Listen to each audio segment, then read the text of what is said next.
ऐसो पंचनमुकारो सव्वपावपणासनो मंगलाणं च सव्येसिं परमं वै मंगलम्।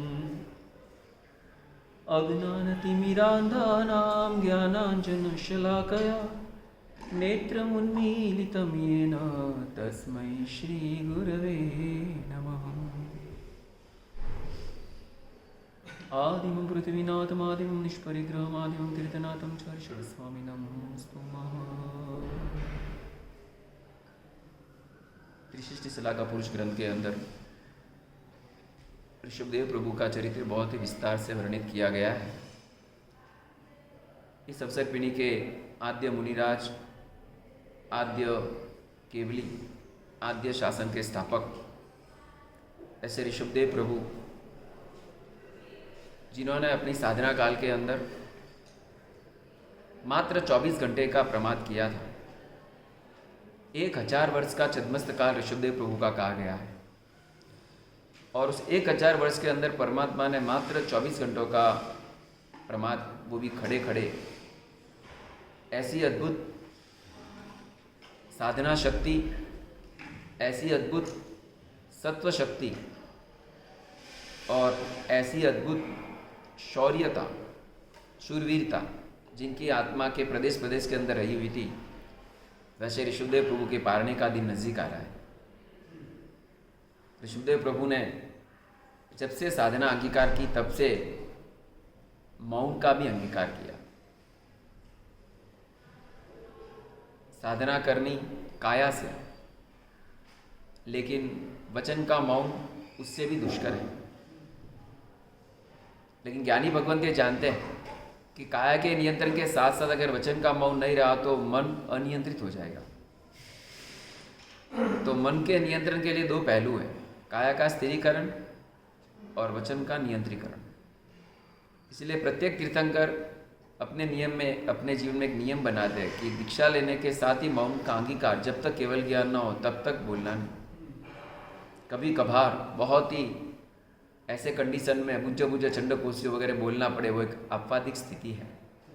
बाकी उपदेश देने का काम परमात्मा करते नहीं। तो ऐसे तीर्थंकर परमात्मा ऋषभदेव भी साधना काल के अंदर बिल्कुल मौन रहे। आश्चर्य ये होता है कि ऋषभदेव प्रभु के साथ तो 4000 दीक्षित होने वाले राजकुमार थे, लेकिन परमात्मा आदिनाथ महावीर स्वामी के साथ तो कोई नहीं था। इसके लिए परमात्मा को, महावीर स्वामी को बोलने की ज़रूरत नहीं पड़ी होगी, ऋषभदेव प्रभु को तो बोलना ही पड़ता। लेकिन जब दीक्षा ग्रहण करते तभी परमात्मा कह देते हैं कि मैं स्व अनुभूति के अंदर जाऊंगा, किसी भी तरह का वचन प्रयोग में करूंगा नहीं, साथ में रहने वाले को भी दरकार करने की जवाबदारी मेरी रहेगी नहीं। तो लेने वाले परमात्मा के गुणों से, पुण्य से आकर्षित होकर दीक्षित हो जाते हैं। और ऐसे 4000 व्यक्ति दीक्षित हुए ऋषभदेव प्रभु के साथ, 4000%। और दीक्षा ग्रहण करने के बाद प्रभु तो मौन है, गोचरी पानी के लिए निकल रहे हैं, लेकिन कहीं पर भी परमात्मा को गोचरी पानी मिल नहीं रहा। साथ साथ में 4000 भी इधर उधर जाते हैं, उनको भी नहीं मिल रहा है। वे तो 10 दिन, 15 दिन, महीने, 2 महीने थक गए। ऋषभदेव प्रभु मौन है। महापुरुषों का मौन भी साधना के शिखर पर ले जाने वाला होता है। तो ऐसे ऋषभदेव प्रभु की साधना काल का अगर वर्णन समझे तो इतना उत्तम सत्व और इतना उत्तम नियंत्रण या उत्तम धीरजता का गुण क्या एक ही भव में से आ गया कि अनेक भवों की परंपरा की साधना? तो क्या अनेक भवों की परंपरा, यानी कि गए जो 13 भव की हम बात करें, यानी 12 भव, 13वां भव ऋषभदेव का, तो कोई भी आत्मा के साधना की यात्रा का पहलू सम्यक्त होता है। प्रथम पहलू सम्यक्त की प्राप्ति जिस भव के अंदर होती है, उस भव से आत्मा के मोक्ष की यात्रा का शुभारंभ गिना जाता है। और वह संकित के लक्षण क्या, उसके ऊपर हमने सोचा कि अपने साथ में रहे हुए या नहीं भी रहे हुए लोगों के हित की चिंता करना, वो भी सम्यक्त्व का बेसमेंट है। ऋषभदेव प्रभु का जीव जो धनसार्थवा के अवतार में रहा था, तब अपने साथ में रहे हुए हर एक लोगों की वो देख रेख कर रहा था, लेकिन साधु रहे वही उसके दिमाग से निकल गया। उस समय के धर्माचार्य धर्मघोषूरी महाराज थे और धनसार्थवा को ठपका दिया कि इतना बड़ा धनवान व्यक्ति होकर तुझे साथ में रहे हुए साधु की कदर भी करनी नहीं आती है। साधु की उपेक्षा यानी अपने सद्गति की उपेक्षा है। साधु की उपेक्षा यानी अपनी आत्मा के पुण्य की उपेक्षा है। ये उपेक्षा तूने की, बड़ी भूल की है।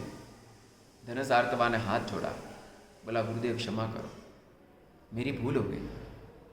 उसने ऐसा रास्ता नहीं निकाला, अपने नौकरों को बुला के डांटा, तुम ध्यान नहीं रखते हो, ऐसा कोई रास्ता नहीं निकाला। लेकिन तुरंत ही पश्चाताप करके और गुरुदेव के पास गए और साधु को विनंती की और उनका मास्कमने पता चला और घी का दान दिया और घी का दान करते करते संकित की प्राप्ति का लावा लिया। तो यह सम्यक्त्व का पहलू आत्मा के विकास का सर्वप्रथम नींव बेस है। ऐसे संकित की प्राप्ति करके यह आत्मा दूसरे भव के अंदर बता रहे युगलिक का कहा जाता है मनुष्य में सबसे सुखी कोई हो तो वो युगलिक, और नियमा युगलिक लोग मरकर देवलोक में ही जाते हैं, क्योंकि युगलिकों के पास कषायों की मात्रा अति अल्प होती है, क्योंकि वे लगभग कल्पवृक्ष के ऊपर जीते हैं। व्यवसाय, कृषि, ऐसा कोई भी उनको आरंभ समारंभ करने का होता नहीं। तो व्यवसाय, कृषि, कर्म के अभाव के अंदर उनको जो भी मिलता है कल्पवृक्ष से मिलता है, तो भद्रिक परिणाम वाले आत्मा होने के कारण वे नियमा मरकर देवलोक में जाते हैं। परमात्मा ऋषभदेव का जीव दूसरे भव के अंदर युगलिक के अवतार में आया है और तीसरे भव के अंदर सौधर्म देवलोक में गया। अपने जो तीसरे भव की बात कल बताई थी वज्रनाभ, वो अंतिम चोर से तीसरा संबंध था, पहले से तीसरा मत संबंध, यानी कि 11वां भव, 13वां भव ऋषभदेव का, 12वां भव सर्वार्थ सिद्ध विमान देव का और 11वां भव वज्रनाभ चक्रवर्ती का। और बड़े मजे की बात, तीर्थंकर और तीर्थंकर ऐसे मिलते नहीं, लेकिन तीर्थंकर का जीव और तीर्थंकर दोनों वहां मिल गए। कहाँ? 11वें भव की बात करूँ, वज्रनाभ चक्रवर्ती है, लेकिन है किसका जीव? ऋषभदेव तीर्थंकर का। और उन्होंने जिनके पास दीक्षा ली वे वज्र से स्वयं तीर्थंकर थे। उस वक्त तीर्थंकर के पास तीर्थंकर के जीव ने दीक्षा, और उस वक्त विशेष स्थान की उत्कृष्ट आराधना करते करते ऋषभदेव प्रभु के जीव ने तीर्थंकर नाम गोत्र का बंधन किया। तो यह ऋषभदेव का जीव जो 11वें भव के अंदर तीर्थंकर नाम कर्म निकाचित कर्म में सक्षम बना, उसमें वो काम कौन कौन कर गया? तो कि ठेठ पहले भव में बांधा हुआ संकित और उसके पश्चात भद्रिकता आदि परिणामों का विकास, तब त्याग का विकास करते करते ये आत्मा इतने आगे बढ़ा है। इसलिए कभी भी हम सोचते कि अचानक मुझे अच्छे भाव आ गए, वो दुष्कर है। अच्छे भाव आते हैं अचानक, तो पीछे कोई ना कोई अच्छे भावों का योगदान रहा हुआ है। शुभ भाव का संग्रह पहले करके रखा है, इसके लिए शुभ भाव अचानक से हमको लगता है कि आ गया। तीसरा भाव ऋषभदेव प्रभु के जीव का फर्स्ट है धन सार्थवा, संकित की प्राप्ति। दूसरा भाव युगलिक का अवतार और तीसरा भाव सौधर्म देवलोक। चौथा भाव बता रहे हैं महाबल कुमार, राजपुत्र है, लेकिन राज सुख के अंदर इतना तो लयलीन बन गया है, भोग सुख के अंदर इतना तल्लीन बन गया है कि उसको धर्म की कोई पड़ी नहीं है, धर्म की कोई याद ही नहीं आती है। लेकिन उसका एक मंत्री, सुबुद्धि नाम का मंत्री, उसके मन के अंदर एक खेद है कि अगर राजा अधर्मी हुआ तो प्रजा कैसी पकेगी? अधर्मी पकेगी। घर का आगेवानी अधर्मी हुआ तो परिवार कैसा बनेगा? लगभग अधर्मी बनेगा। उसकी नास्तिकता का निवारण करने के लिए सुबुद्धि मंत्री ने बहुत सारी धर्म चर्चा सभा में शुरू कर देता है, कोई निमित्त लेकर, धर्म चर्चा का बहाना लेकर, और ऐसे बहुत से उसके मन में रहे हुए संशयों का निवारण सुबुद्धि मंत्री ने कर लिया। किसका? महाबल कुमार। और उसको धर्म के प्रति आदर जगा। किसी के भी हृदय में धर्म के प्रति आदर जगाना हो तो थोपने से नहीं जगता, चिल्लाने से नहीं जगता, लेकिन उसको सत्संग देने से जगता है। सत्संग, सद्बोध देने से उसकी आत्मा में परमात्मा के शासन के प्रति आदर जगता है। महाबल कुमार के हृदय में भी थोड़ा आदर हुआ और कोई विशिष्ट ज्ञानी गुरु भगवंत वहां पधारे हैं। ज्ञानी गुरु भगवंतों को राज्य में बुलाने का आदेश दिया गया मंत्री द्वारा। गुरु भगवंत आए और महाबल कुमार ने पूछा, मेरे पूर्वजों की क्या स्थिति है, मेरे पूर्वज वगैरह क्या चरित्र क्या, आप बता सकते हैं? ये मर के कहाँ गए, स्वर्ग में गए, मोक्ष में गए, कहाँ गए? उसमें गुरु भगवंत ने उसके पूर्वज में से एक एग्जाम्पल समझाया कि दंडक की नाम का राजा आपके वहाँ हो गया, दंडक नाम का राजा हो गया। वो भी इसी तरह व्यसन, स्त्री, भोग, विलास के अंदर इतना तो लयलीन बन चुका था और संपत्ति का इतना गाढ़ राग, वैभव की इतनी आसक्ति कि वो मृत्यु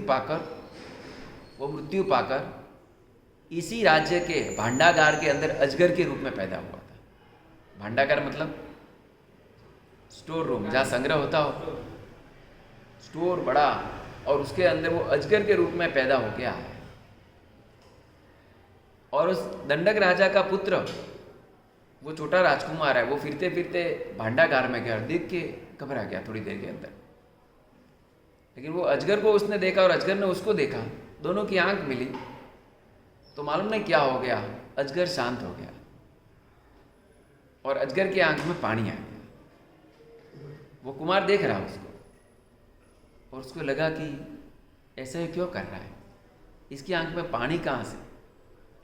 पशु की आंख में पानी दुष्कर है और वो ऐसे ही देख रहा है।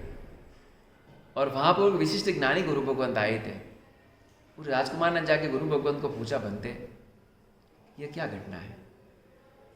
गुरु ने ज्ञान से देखकर कहा, पुण्यवान, तुझे दुख नहीं लगे, ये तेरे पिता है, तेरे पिता का जीव है और इसी संपत्ति के वैभव के अंदर आसक्त बना हुआ, जो अपनी तिजोरी, अपना धन माल में ज़्यादा आसक्त रहता, मरकर उधर ही छुआ या सांप वगैरह के अवतार पाता है, ऐसा शास्त्रकारों का कहना है। मात्र एक भव को हमने पर्याप्त सुख का अंजाम दे दिया, यह आधा अधूरा ज्ञान है। अनेक भवों की परंपरा करते आ रहे हैं और अगर भव की परंपरा को अटकाना हो तो इस भव में मिला हुआ मानव का अवतार, परमात्मा का शासन, सदगुरु का सानिध्य, उसका बरोबर उपयोग कर ले। हम शायद आज तक बोलते आ रहे होंगे कि मुझे इतना सुख चाहिए, मुझे इतना वैभव चाहिए तो ही आनंद आता है, नहीं तो मैं जी नहीं सकता। आज कैसे जी रहे अपन? मतलब ये नक्की हो गया कि अति आवश्यक चीज़ों के साथ भी हम जी सकते हैं। हमें अनावश्यक भोग सुख की ज़रूरत, कोई होटल का खाए बिना मरा तो नहीं होगा ना, लंबा जिया ही होगा। इतने दिन होटल का खाए बिना, बाहर का खाए बिना, बाहर की कोई भी सैर किए बिना मस्ती से आदमी जिया होगा तो ज़्यादा स्वस्थ ही जिया होगा। बीच में एक रिपोर्टिंग में सुना था कि पटना के अंदर या पाटन के अंदर बड़ी मेडिकल यूनिवर्सिटी है, ऐसा कुछ, तो वहाँ पर 1000 लोग रोज़ जाते थे अपना इलाज कराने लगे, 1000 पेशेंट। आज एक भी नहीं आ रहा वहाँ।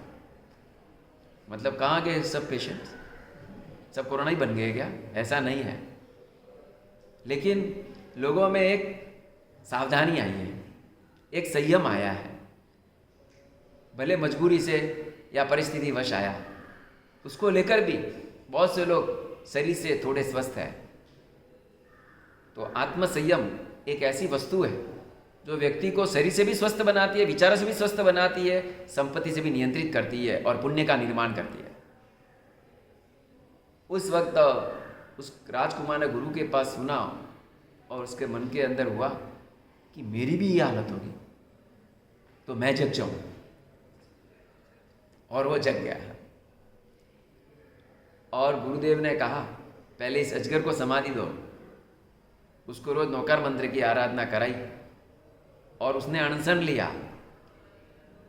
आपने चंडकौशिक का अनशन सुना है, हाथी का अनशन सुना होगा, पाशना प्रभु के चरित्र में आता है। अरे धर्मनाथ प्रभु के चरित्र में चूहे का अनशन आता है और मुनीश्वर स्वामी के वहाँ घोड़े का अनशन आता है। ये सब बातें हम सुनते हैं, लेकिन ये अजगर अनशन का स्वीकार करते हैं। और काल करके देवलोक में श्रीप्रभ नाम का देव बनता है। परमात्मा का शासन कितना कॉम्प्रोमाइज जल्दी अपने साथ कर लेता है। इतने भव में किए हुए इतने खतरनाक पाक मात्र थोड़े अनशन से परमात्मा माफ कर देते हैं। आत्मा को जगना चाहिए। प्रभु कहते हैं जितने पापों को इकट्ठा करने के लिए तूने जितने भव किए उतने ही भव के पापों को तोड़ने के लिए करना जरूरी नहीं है। बड़ा गोडाउन बनाने के लिए, रुई भरने के लिए, घास भरने के लिए शायद 1 साल 2 साल जाते हैं। जलाना हो तो 1 मिनट में जल सकता है। उसी तरह पाप इकट्ठे करने में 2, 4, 40 भव लगाए होंगे, लेकिन पाप को जलाना हो तो 1 भव भी काफ़ी है। मात्र जागृति चाहिए, संकित निर्मल चाहिए, गुरु के प्रति समर्पण भाव चाहिए। और वो देव बना और देवलोक से देख रहा है मैं कहाँ से आया, यहाँ पे आया।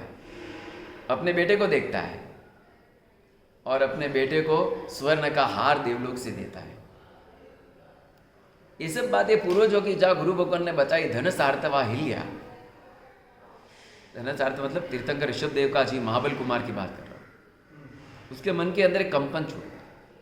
अपनी आत्मा मोक्ष मार्गी जल्दी से होने वाली उसकी निशानी किया तो कहा मैं ऐसे कुछ वैराग्य के निमित्तों को पाकर जग जाए तो समझना अपनी आत्मा मोक्षगामी जल्दी बनने वाली है। बाकी ऐसी ऐसी घटना सुनकर भी अपने मन में कोई भी कंपन ना हो, कोई संवेदना ना हो, कोई परिवर्तन की दिशा लेने का मन ना हो तो समझना अपने जैसा भारी करनी कोई नहीं। किसकी बात चल रही है? महाबल कुमार। एक राज ज्योतिषी को बुलाया। राज ज्योतिषी आया। मेरा आयुष्य कितना है? महाबल कुमार ने पूछा। उसने कहा राजन आपका आयुष्य 3 मास का है। महाबल कुमार और तनाव में आ गए। गुरुदेव को कहा गुरुदेव अब तो आग लगी और कुआं खोदने की बात है। पहले कुआं खोदना था, मैं खोद नहीं पाया, मुझे क्षमा करो। मेरी आत्मा का क्या होगा? मैं तो मर के दुर्गति में जाऊँ, क्योंकि मैंने जो इस भव के अंदर भोग सुख के आनंद लिया है, जो पाप किया है, जो व्यसन का सेवन किया है, वो पाप तो इतने भारी है कि वो शायद 3 साल में भी की 30 साल में भी नहीं टूटेंगे। 3 महीने का आयुष्य, क्या करूँ मैं? गुरु ने कहा चिंता मत कर। जैन शासन कहता है 1 दिवसम पे जीवो, 1 दिन का भी चारित्र अगर उत्तम भाव से पालो तो मोक्ष मिल सकता है। मोक्ष न मिले तो स्वर्ग तो 100% मिलेगा। 1 दिवसम भी जीवो, 1 दिन का भी चारित्र अगर जीव भाव से पाले। यह बात सुनकर महाबल को थोड़ा उत्साह जगा। तुरंत ही महाबल ने गुरुदेव के पास चारित्र अंगीकार किया। राज्य के अंदर जीव दया, अनुकंपा बहुत अच्छी मात्रा में शुरू कर दी। महोत्सव शुरू कर दिया। 28 महोत्सव पूर्ण हुआ। महाबल कुमार ने बहुत ही रंगे चंगे उत्साह के साथ दीक्षा ग्रहण की। राज्य के परिवार के अंदर, व्यक्ति के अंदर चारित्र का अहोभाव चढ़ा। और तुरंत दीक्षा लेने के साथ महाबल कुमार मतलब महाबल मुनि ने कठिन तपस्या शुरू की। पारणे हुए गुरुदेव मैंने अनशन आपको। गुरुदेव ने अनशन दिया। 22 दिन का अनशन किया। कितने दिन का? 22 दिन का अनशन किया। और वहाँ से अनशन करके वे ईशान देवलोक के अंदर पधारे। ईशान देवलोक से प्रभु ऋषभ देव का आदि 6ठे भव के अंदर वज्रजंग राजकुमार बना है। और वहाँ पर भी चारित्र अंगीकार करके आत्मकल्याण की सिद्धि करता है। प्रभु कहते हैं चारित्र पाने के लिए पुण्य चाहिए या सुसंस्कार चाहिए या अच्छे निमित्त चाहिए? 3 में से क्या चाहिए? सुंदर पुण्य, सुंदर संस्कार या सुंदर संगति? तो क्या प्रथम नंबर पे सुंदर पुण्य चाहिए? मतलब कि मानव भव मिले, जैन शासन मिले तो ही दीक्षा की गुंजाइश है, बाकी तो गुंजाइश है नहीं। तो मानव भव पाने के लिए सुंदर पुण्य चाहिए फर्स्ट। लेकिन सुंदर पुण्य तो बहुत लोगों के पास वर्तमान में है ही। मानव जो बने हैं, उत्तम कुल में आए, वो भी सुंदर पुण्य का कमाल है। सुंदर पुण्य मतलब कि बाहर का पैकेज कितना भी अच्छा, अंदर का माल अगर बरोबर ना हो तो पैकेज से कोई माल का भाव मिलता नहीं है। तो पुण्य मतलब कि सुंदर पैकेज, मानव भव का अवतार मिला, गुड लक। दूसरी चीज क्या है? सम्यक संगति, सम्यक सानिध्य, सदगुरु का सानिध्य। जो भागशाली वर्तमान के अंदर भी समझो मंदिर उपासना नहीं आ पा रहे, वे भी घर में बैठे बैठे गुरु की संगति कर रहे हैं। कैसे कर रहे हैं? प्रवचन सुनते सुनते, उनका साहित्य पढ़ते पढ़ते, उनके पत्रों के द्वारा किसी न किसी तरह से उनका आलम्बन लेते ही हो। एक बात सोच लेना, जो जिसको पसंद होता है ना वो कहीं ना कहीं किसी न किसी प्रकार से लेकर ही रहता है, और जिसको जो चीज़ पसंद नहीं होती सामने दो तो भी हाथ नीचे कर देता है। सम्यक आलम्बन, सम्यक साहित्य, सम्यक निमित्त दूसरे नंबर की बात। तीसरे नंबर की बात है शुभ संस्कार। चारित्र अंगीकार करने के लिए, चारित्र पाने के लिए शुभ संस्कारों की जरूरत है। तो ये महाबल कुमार के भव में ली हुई दीक्षा, बाद में देवलोक में जाना, वहाँ से फिर से वज्रजंग नाम का राजकुमार बनना, उस राजकुमार की अवस्था में भी चारित्र के परिणाम खड़े होना शुभ संस्कार की कमाल है।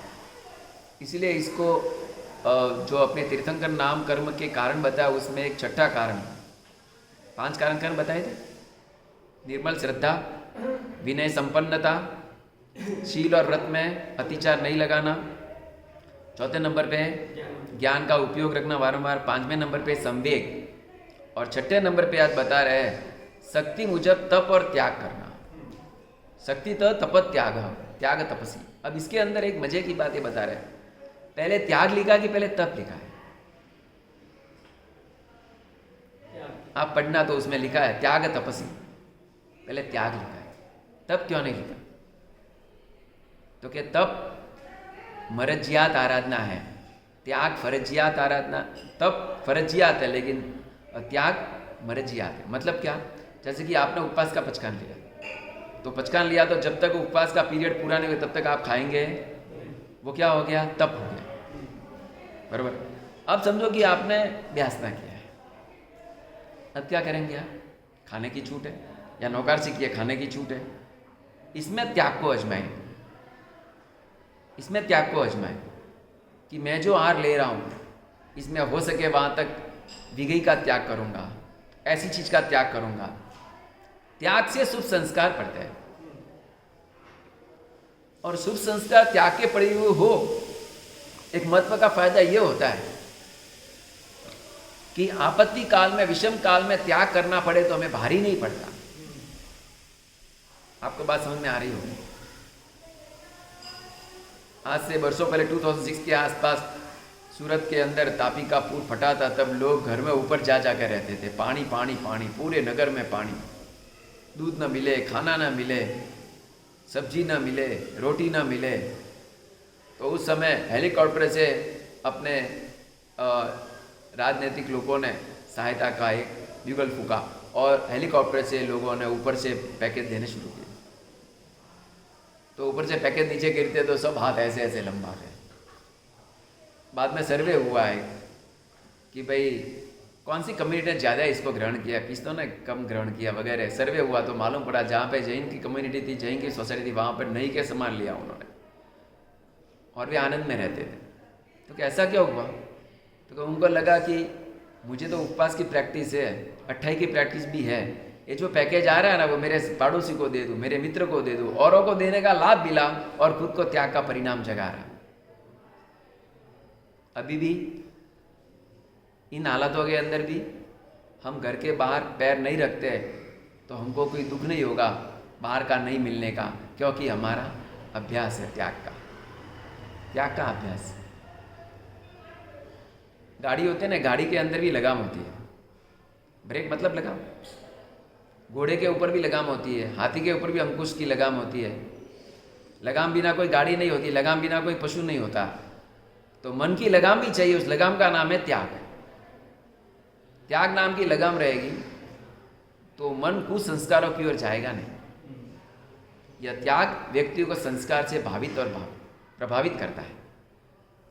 तो वज्रजंग कुमार ने राजकुमार के अवतार में भी उत्तम दीक्षा ग्रहण की, ये पूर्व के संस्कारों की बदौलत। इसलिए शुभ संस्कार निर्माण करते ही रहने चाहिए, करते ही रहने चाहिए।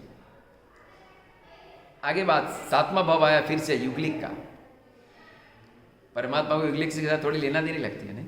जैसे महावीर स्वामी को ब्राह्मण के साथ, महावीर स्वामी के चरित्र के अंदर पढ़े 27 भाव में तो ज़्यादातर भाव मनुष्य में किनके आते हैं? ब्राह्मण के आते हैं। और ऋषभदेव प्रभु के 13 भाव में मनुष्य में ज़्यादातर अवतार युगलिक के आ रहे हैं। तो युगलिक के अवतार भी अच्छी संख्या में, मतलब 13 में से 3 तो युगलिक आ गया।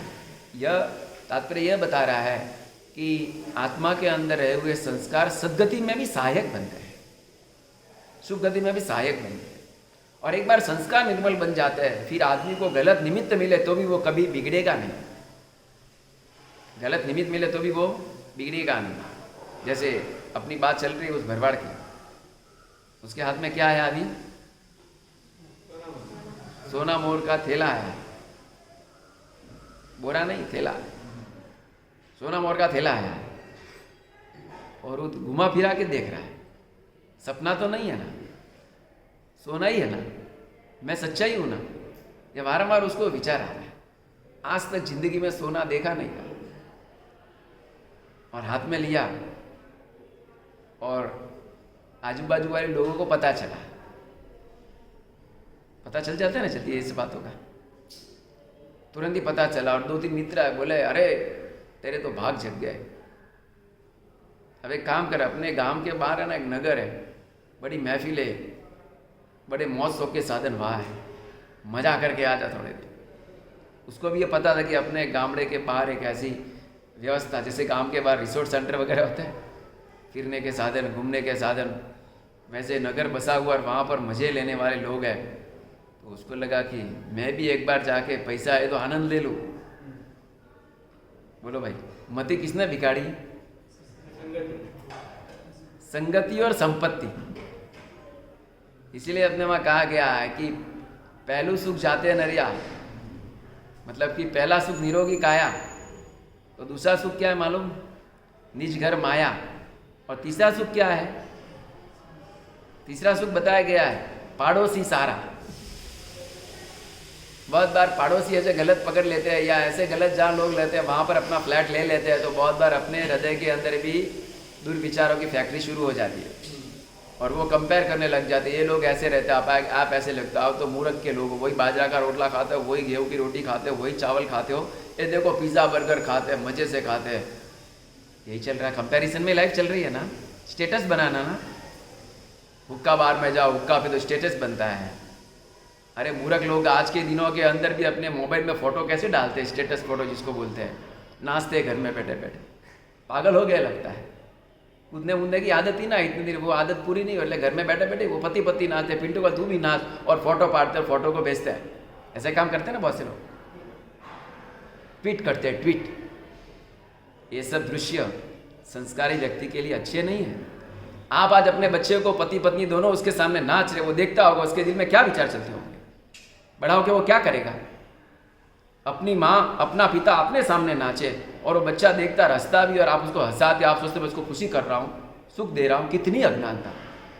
जरा सोचो, देश अपना है, जरा सोचो, जैसे परिवार मेरा है, समाज मेरा है कि नहीं, देश मेरा है कि नहीं, तो देश में रहते हुए वर्तमान के इन मृत्युओं को, इन जो कोरोना केसेस को देख कर क्या अपना दिल नहीं हिलता? और हम घर में बैठे बैठे मौज करते हैं, डांस करते हैं, ट्विटर करते हैं, फोटो को कुछ का जो मैसेज भेजते रहते हैं। कितनी अज्ञान! वो भी जैन होकर, परमात्मा के वारसदार होकर, वर्तमान की आप बीती दुखों को देखने की आंखें खलास हो गई लगता है। मुझे ये कहना है कि परमात्मा के शासन को पाने वाला व्यक्ति औरों के दुख को दुख कर संवेदनशील 100% बनेगा। अगर हम उसको दे ना सके तो कम से कम अपना खुद का आनंद तो थोड़ी देर के लिए बंद कर दे। अब यहाँ पर ऐसा हुआ कि आजू वाला पड़ोसी ने सिखाया, उसके दिमाग में बैठ गया और वो थैली लेकर चला। अब इसके अंदर एक तथ्य का पता जरूर चल रहा है, तथ्यपूर्ण बात, कि वो आदमी इतना इंसानियत वाला था, इतना अच्छे विचार, अब उसके एकदम विचार क्यों फिर गए? वो पहुंच गया जहाँ महफिल लगती है गणिकाओं की, वेश्याओं की, वहाँ गली में पहुंच गया, थैला लेकर चल रहा है। और जो भी वहाँ गणिका वगैरह, वो वेट एंड वॉच में कि ऐसे ऐसे लोग आते हैं, उनको पकड़ते हैं वे, या कोई अच्छी लड़की को भेजते हैं, उनको लेकर आती है वो ऊपर से देख रही है, ये कौन आ रहा है? हाथ में चमकता हुआ कुछ थैला है और इधर उधर नज़र लगा रहा है, ये अपना ग्राहक लगता है। गणिका का ग्राहक कौन? रूप वाला कि पैसे वाला? पैसा। ये आदमी को बुलाने जैसा, इसको अंदर लाने जैसा है। और वो भी नीचे से सुन रहा है आवाज़, महफिल के अंदर गीत चल रहे हैं, डांस चल रहे हैं, उसके शब्द श्रृंगार के संगीत सुन रहा है, उसके कानों के अंदर शब्द जाते हैं, उसके मन के अंदर वैसी एक चाणक खड़ी होती है कि मैं भी जाऊं, एक बार तो जाऊं, जन्म लिया तब से ऐसा सुख लिया नहीं है, एक बार ले लो। बहुत से लोग होते हैं ना, मैं आज तक वो सुख देखा नहीं, इसके लिए मुझे वो सुख लेना, अमेरिका गया नहीं, न्यूयॉर्क गया नहीं, मुझे एक बार जाना है।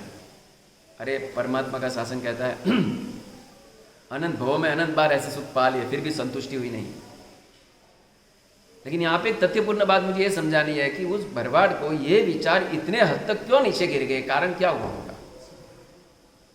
मात्र संपत्ति कारण है वो नहीं कह सकते, क्योंकि संपत्ति तो अपने पूर्वजों के पास बहुत थी, लेकिन वे दान से भारी सुंदर दान का इतिहास बन चुका था।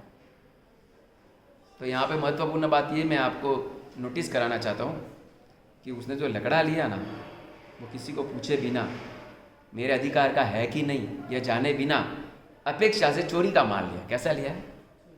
चोरी का कहना पड़ेगा। आप रोड पे जा रहे हो, किसी का 500 रुपया पड़ा और आप उठा लो तो चोरी की नहीं चाहिए। एक समझदारी पूर्वक की चोरी, समझदारी बिना की चोरी, फर्क इतना ही है।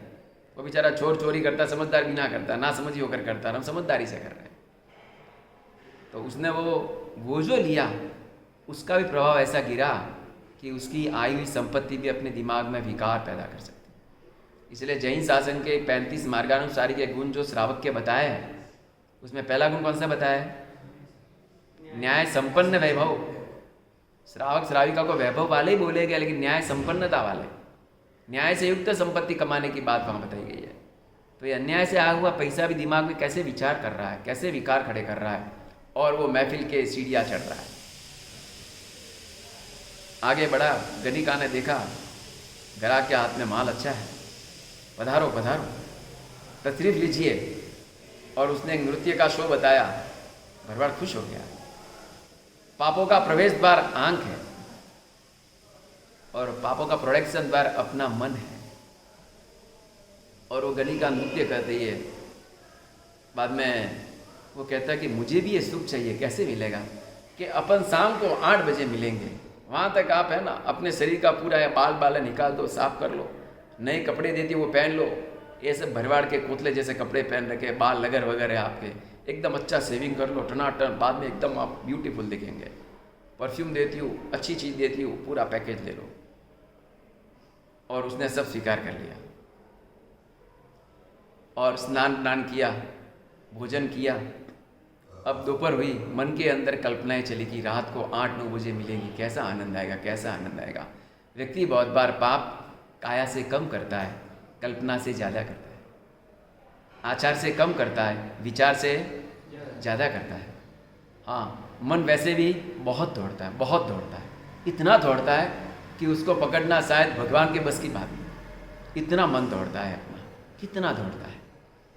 सेकंड का कांटा तो पकड़ में आता है, माइक्रो सेकंड का कांटा भी पकड़ में आ सकता है, लेकिन अपने मन का कांटा पकड़ना तो तौबा। और ये भी कल्पनाओं के घोड़े पे दौड़ रहा है। कौन सा घोड़ा? कल्पना का घोड़ा। और मन के अंदर विचारता है, शाम होगी, वो आएगी, बैठूंगा, आनंद लूँगा, ऐसे दुर्विचारों के अंदर चल रहा है। शास्त्रकार इसको आर्त ध्यान कहते हैं। कौन सा ध्यान? आर्त ध्यान। और इन विचारों के अंदर चला चला, सांझ ढली, भोजन फिर से आया, भोजन भी खा लिया, लेकिन भोजन का इतना आनंद नहीं है। किसका आनंद है? परिकल्पनाओं का आनंद है। लेकिन जैन शास्त्र की महत्वपूर्ण बात दोहराते हैं कि जो सुख अब तक हाथ में आया नहीं है और उस सुख की कल्पना बारंबार करना दुख का ही प्लेटफॉर्म है, और जो सुख चले गया है उस सुख को भी बारंबार याद करना दुख का ही प्लेटफॉर्म है। क्योंकि गया हुआ सुख तो हाथ में आएगा नहीं, और भविष्य का सुख अब तक हाथ में आया है नहीं। बहुत से लोग सोचते हैं कि लॉकडाउन खुलेगा मैं ये करूँगा, लॉकडाउन खुलेगा मैं ये करूँगा, वो करूँगा, लेकिन कल्पनाएं मत करना। हाँ, वो विचार करना, प्रभु की भक्ति करूँगा, गुरु माता को वंदन करूँगा, साधर्मिकों को दान दूंगा, गरीबों की अपेक्षाएं पूरी करूँगा, हॉस्पिटल में जाके सब दर्दियों को दर्द दूर करने का मैं इंतजाम करूँगा। शुभ कार्यों की कल्पना करना शुभ अनुबंध करता है, अपने सुख की कल्पना करना अशुभ का अनुबंध करता है।